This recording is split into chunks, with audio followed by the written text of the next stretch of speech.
the first people to hear it secondhand. Um, my next door neighbor was one of the guys who met the airplane when it first landed in Walnut Ridge that night.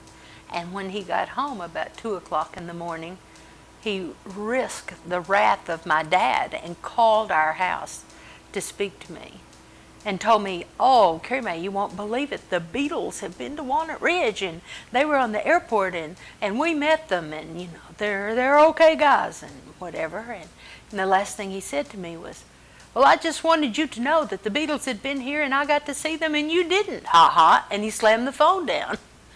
I thought my life was over. I thought I was going to die.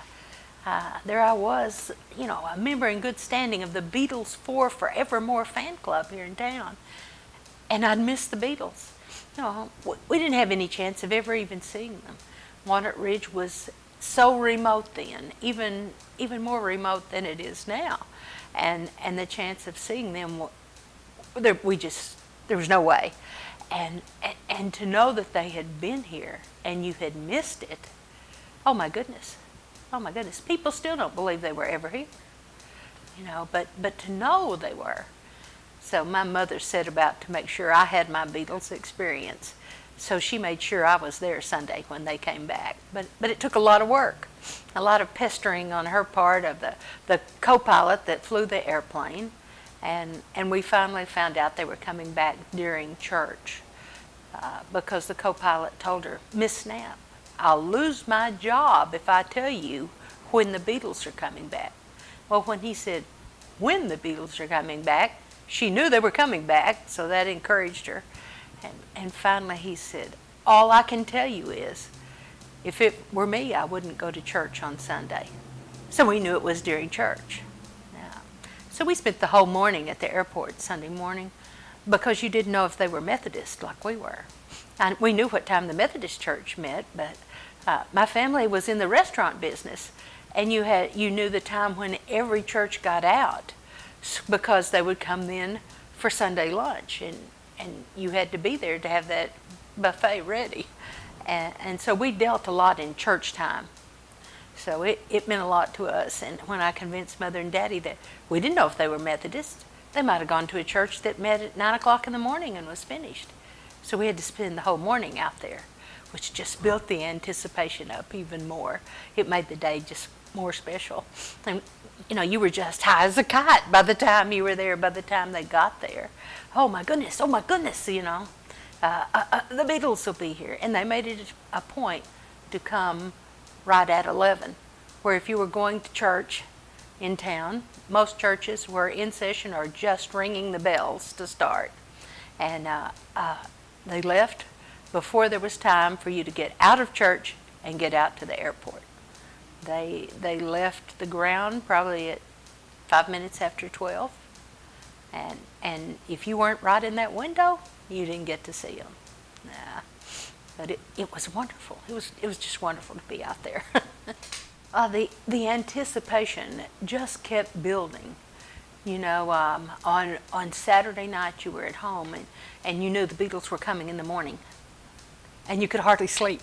I can remember Dad calling me down several times. "Now be calm. Do something like read a book, watch some television. Be calm. It'll be all right." Because I couldn't talk about anything else but the Beatles. The Beatles are coming tomorrow. They're coming to Walnut Ridge. I can't believe the Beatles are coming. I can't believe it. They're going to be here. It's like being a Jack Russell Terrier. You were just amazing. And it just kept building. We couldn't get there early enough Sunday morning for me. If we'd been out there at 5, I would have been happy, because I wanted to have a large window of opportunity at the airport just in case they came early. You just didn't know. So I made sure that the family was out there before 9 o'clock, well before 9 o'clock. But we weren't the first ones there, so I wasn't the only one that felt that way. We had no chance of ever seeing them. They were never going to do a concert, even in Jonesboro. There was just no place. They were so far out of your reach that to have them this close was just right next to a miracle. And it was so excited that it just kept building and building and building. And by Sunday morning, you just you were you were so hyped up that you were right there going, oh my goodness, the Beatles are coming, the Beatles are coming. Time would pass so slowly at the airport. It was like you were in slow motion because you were right before meeting the Beatles.